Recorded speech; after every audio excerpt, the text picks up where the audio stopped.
ನೋಡುವ ಸೊಸಿ ನಮ್ಮ ಮನ್ಯಾಗ ಪೈಖಾನೆ ಅದು ಏನು ಇರಂಗಿಲ್ಲ. ಯಾಕಂದ್ರೆ ನಿನಗೆ ಗೊತ್ತೈತಿ ಹಳ್ಳಿ ಜೀವನ ಈ ಕಡೆ ನಾವು ಎಲ್ಲ ಹೊರಗೆ ಕೂತ ಹಿತೇಡಿ ಬರ್ತು. ಅದ್ರ ಒಂದೇ ಸಲ ಹೇಳ್ಬೇಕಾ ಮತ್ತು ದಿನಕ್ಕೆ 2-3 ಸಲ ಅಂದ್ರೆ ನಮಗೂ ಬರೋಕ್ಕಾಗಂಗಿಲ್ಲ. ಏನು ಶಾಂತವ ಏನು ಮಾಡಕತ್ತೀಯ? ಹಾಂ ಆರಾಮದು. ನನ್ನ ಸೊಸಿಗೆ ಹೇಳಕ್ಕೆ ಬಂದೈತೆ, ಹೆಲ್ಸ್ಕೊಂಡು ಬರಕೊಂಡನು. ಬಾ ಹೋಗುನ್ ಬಾ, ಬರ್ರಿ ಹೋಗುನ್. ಹಾಂ ನಿಂಗೇನು ಹೇಳುವ, ದಿನಕ್ಕೆ ಒಂದೇ ಸಲ ಹೋಗ್ಬೇಕಾ? ಹಾಂ ಆರಾಮದಿರಿ? ಅಯ್ಯ ಕಲ್ಲವ ಆರಾಮದಿಯ? ನನ್ನ ಸೊಸಿವ ಹೆಲ್ಸ್ಕೊಂಡ್ ಬರಕೊಂಡನ.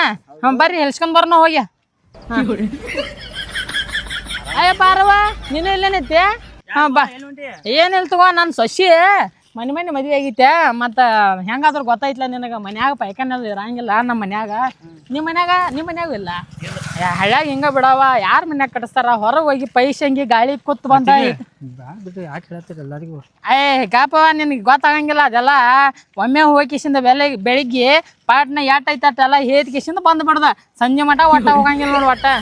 ಮತ್ತು ಅದು ಎಲ್ಲರೂ ಹೇಳೋಕ್ಕಿಂತ ಪೈಲ ಹೋಗ್ಬೇಕು. ಯಾಕೊಂದು ಸ್ವಲ್ಪ ಲೇಟ್ ಆಗಿತ್ತು, ಅಲ್ಲೇ ಎಲ್ಲಾರ ಮರಿ ಕೂತ ಬರ್ನ. ಹಾಂ ನಡಿ. ಓ ಲಕ್ಷ್ಮವ್ವ, ನನ್ನ ಸಸಿ ಹಾಂ ಹೆಚ್ಕೊಂಡು ಬರಕೊಂಡ. ಹಾಂ ಬರ್ರಿ ಬಾ ಪಟ್. ಏ ಕಲ್ಲವ, ನನ್ನ ಸಸಿ ಕೇಳಾಗ ಬಂದೈತಂತ ಹೆಚ್ಕೊಂಡ್ ಬರಾಕೊಂಟನ. ಅತ್ತಿಗೆ ಬ್ಯಾಡ ಬಿಡ್ರಿ, ಯಾಕೆ ಹೇಳ್ತೀರಿ? ಗೊತ್ತಾಗಬೇಕು ಗಪ್ಪ, ಆ ಊರ್ ಮಂದಿಗೆಲ್ಲ ಗೊತ್ತಾಗಬೇಕಲ್ಲ ನನ್ನ ಸಸಿ ಅಂತ ಹೇಳ್ಕಿಸಿಂದ. ಹಾಂ ಅಲ್ಲೇ ಎಲ್ಲಾರ ಮರಿಗೆ ಅದು ಕುಂಟ್ರಾಕ್ಯ. ಓ ಶಾಂತವ್ವ, ನನ್ನ ಸಸಿ ಹಾಂ ಹೇಳಕ್ ಬಂದೈತಂತ ಹೆಚ್ಕೊಂಡ್ ಬರಾಕೊಂಟನ.